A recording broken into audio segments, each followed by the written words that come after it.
है। इस शरीर में चाम मढ़ा हुआ है, इस कारण ये सुंदर दिख रहा है।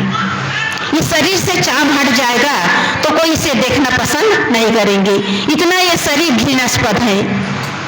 सदगुरु कबीर साहब जी ने कहा है, सुंदर देही देख के मत कर तू अनुराग, मढ़ी न होती चाम तो जिया तही खाते काग। ये शरीर इतना घृणास्पद है, लेकिन हम इस शरीर की सुंदरता और इसकी जवानी के मदहोश में हम अपने आप को भूल जाते हैं। बुढ़ापा जब आता है तो इस शरीर को कोई छूना पसंद नहीं करते, इस शरीर को कोई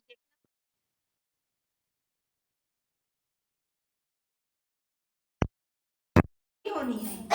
सबका शरीर बूढ़ा होगा, सबका शरीर जर्जर होगा और एक दिन सबके शरीर में ये सब होना है। आंखें धस जाती है, मुख से लार टपकता है, हाथ पैर कांपने लगते हैं। ये शरीर की अंतिम दशा है।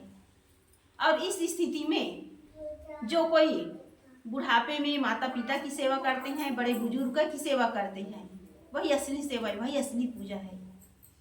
आज लोग जो हैं शंकर जी में जल चढ़ा रहे हैं। जल चढ़ाना कोई गलत बात नहीं है, आपकी आस्था है, आप उसे भगवान के रूप में मानते हैं तो जल चढ़ाना कोई बुरी बात नहीं है। तो आप कितने दिन अपने माता पिता को नहलाएंगे?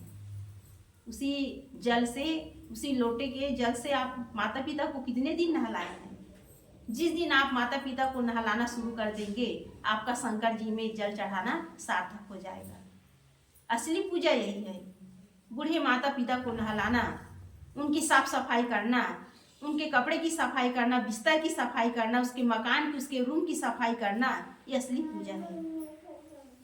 तो हम असली काम को छोड़कर नकली काम में लगे हुए हैं। इसी कारण हमारे जीवन में सुख नहीं है। हम बाहर सुख ढूंढ रहे हैं, लेकिन बाहर कहीं सुख नहीं है। इसलिए साहब कहते हैं, ऐसे निदेह निराला बोरे, मुअल छुए नहीं कोई को। इस शरीर को कोई छूने वाला नहीं है।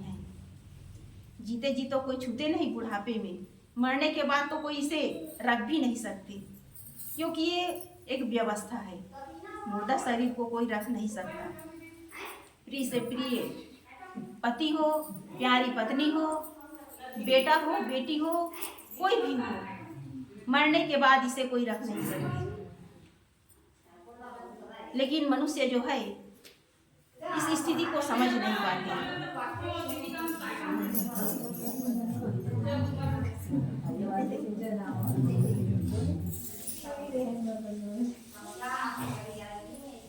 तो हमें विचार करना होगा कि हम इस मानव जीवन को पा करके हम जीवन को सुंदर ढंग से जीने का प्रयास करें।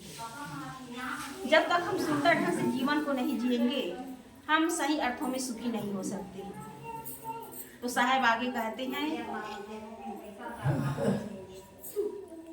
अगली पंक्ति है, दंडवा की डोरिया तोरी लड़ाइन, जो कोटिन धन होई हो। यहाँ दंडवा है कमर।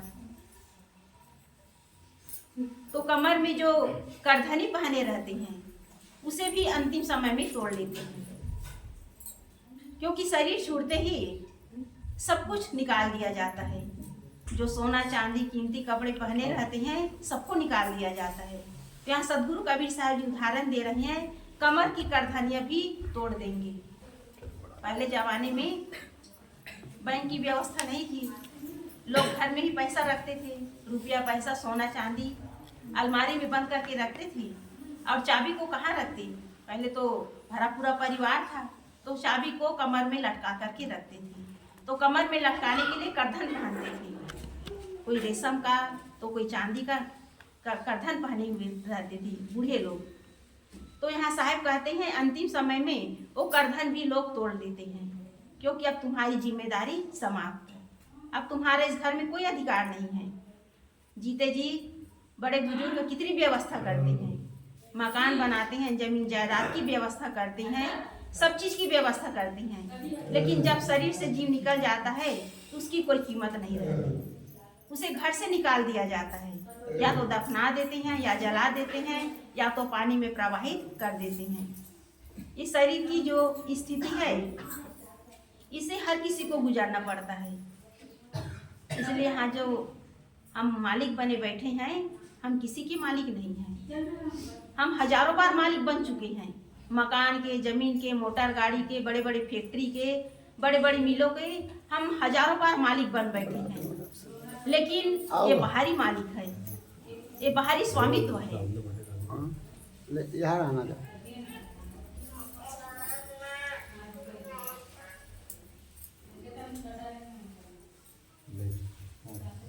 असली चीज है अपने जीवन के हम मालिक बने। अपने जीवन के मालिक हम तभी बन पाएंगे जब हम अपने आप को हम समझेंगे, अपने आप को हम पहचानेंगे। इसलिए बाहर का मालिक नहीं बनना है, हमें बाहर का मालिक,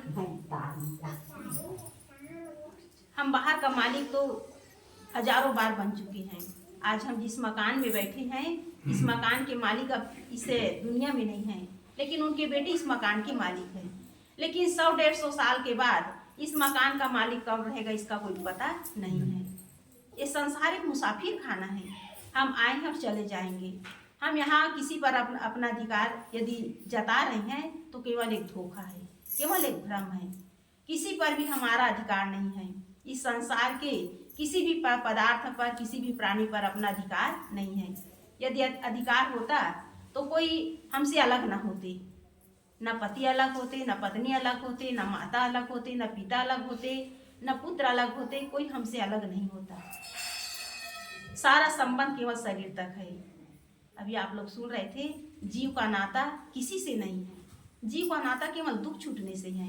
ये विशाल साहब जी ने कहा है। ये जितने भी संबंध हैं केवल शरीर तक है।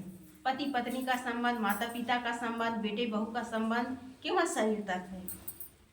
इसलिए यहाँ सदगुरु कबीर साहब जी कह रहे हैं, डंडवा की डोरिया तोरी लड़ाइन, जो कोटिन धन कोई हो। करोड़ों की संपत्ति हो, लेकिन अंतिम में कुछ भी साथ जाने वाला नहीं है। लोग असंख्य रुपये पैसे कमा लेते हैं, कोई गिनती नहीं है। कितने लोग तो ऐसे होते हैं कि पैसे को रखने की व्यवस्था नहीं होती तो पैसे के ऊपर सोए रहते हैं। ऐसा सुनने में आता है, पैसे के ऊपर सोए रहते हैं, पैसे बिछा करके। ऐसे ऐसे लोग हैं। तो ये सब केवल धोखा है। कितना हम संग्रह कर ले, कितना हम धन जोड़ ले, अंतिम में सब कुछ यहीं छोड़ के जाना है। तो धन में सुख है, न पुत्र परिवार में सुख है, न मान सम्मान में सुख है। गुरुदेव जी ने भी कहा है, धन तो केवल तन गुजर के वास्ते हैं, पर विचारों शांति के क्या रास्ते हैं।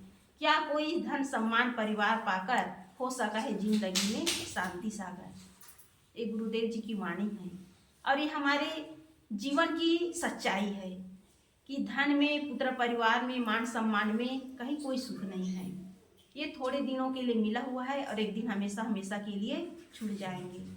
लेकिन हम धन के प्रमाद में पड़ी हुई हैं कि ये हमेशा साथ में रहेगी। अब इसी का अहंकार आदमी को पता नहीं कहाँ पतन के गर्त में ले जाता है। धन का अहंकार, मान सम्मान का अहंकार, भौतिक पदार्थों का अहंकार, ये मनुष्य को केवल पतन की ओर ले जाता है। आदमी धन के अहंकार में किसी से सीधी मुंह बात नहीं करता, किसी से प्रेमपूर्ण व्यवहार नहीं करता। ऐसे भी लोग हैं संसार में, वे धन में ऐठे ऐठे घूमते हैं। कहते हैं कि हम धनवान हैं, हमारे पास इतनी संपत्ति है, हम इतने जमीन के मालिक हैं। लेकिन एक दिन जब मिट्टी में हमें, जमीन में हमेशा के लिए सो जाते हैं तो सारा मालिकत्व समाप्त हो जाता है। इसलिए यहाँ धन का, भौतिक चीज़ों का अहंकार नहीं करना है। मिला हुआ है तो हम सेवा में लगाएं। जितना अहंकार करेंगे उतना हमारा जीवन जलेगा। एक घटना है, एक व्यक्ति जो है 4 पहिया गाड़ी खरीदा। 4 पहिया गाड़ी खरीदा तो वो सुबह से लेकर शाम तक गली में चलाता था, फिर लाता था, फिर ले जाता था। 1 दिन हो गया, 2 दिन हो गया। एक दिन एक व्यक्ति ने पूछा, सज्जन व्यक्ति ने पूछा, बेटा तुम क्या कर रहे हो? रोज गाड़ी को गली में घुमा रहे हो, फिर लाते हो, फिर ले जाते हो, क्या कर रहे हो? यदि सीखना हो तो मैदान पे जाओ, ये गली में इस तरह तुम भर भर क्यों चला रहे हो? तो उस नवयुवक ने कहा कि बाबा जी, मैं गाड़ी को इसलिए चला रहा हूँ कि हमारे पड़ोसी लोग देख करके जले। तो बाबा जी ने कहा, बेटा पड़ोसी लोग जले या ना जले, तुम्हारा डीजल पेट्रोल जल रहा है, बेकार में नुकसान हो रहा है। तो ऐसे ऐसे लोग हैं जो दूसरों को जला रहे हैं। कोई जलेंगे नहीं, हमारा शरीर जल रहा है, हमारा जीवन जल रहा है और जलते जलते एक दिन हमारा जीवन राख हो जाएगा।